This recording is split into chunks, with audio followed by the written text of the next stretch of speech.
تکبر کرنا ویسے بھی بہت بڑا گناہ ہے، لیکن ایک ایسا شخص جس کے پاس اسباب تکبر بھی نہیں وہ بھی تکبر کرے تو اللہ رب العزت کی نگاہ میں قابل نفرت بن جاتا ہے۔ عبداللہ بن مسعود سے روایت ہے کہ رسول اللہ صلی اللہ علیہ وسلم نے فرمایا، وہ بندہ جنت میں داخل نہ ہوگا جس کے دل میں رائی کے دانے کے برابر تکبر ہوگا۔ اس پر ایک شخص نے سوال کیا، بندہ اچھے کپڑے اور اچھے جوتے کو پسند کرتا ہے، کہ یہ بھی تکبر ہے؟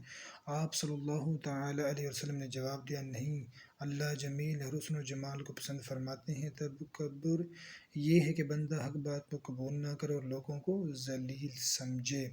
رسول اللہ صلی اللہ علیہ وسلم نے صحیح مسلم شریف میں فرمایا، تکبر کا علاج یہ بتلایا ہے کہ بندہ سلام کرنے میں پہل کرے۔ تیسرا مکروہ بندہ وہ ہے جسے اللہ نے مال دیا اور وہ ظلم کرے۔ جو بندہ مالدار ہونے کے باوجود ظلم کرتا ہے وہ اللہ کے ہاں قابل نفرت ہے، کیونکہ مال کا کامل جانا محض اللہ کی عطا سے ہے، اس کی وجہ سے اور اس کے ہوتے ہوئے کسی پر ظلم کرنا پرلے درجے کی حماقت ہے۔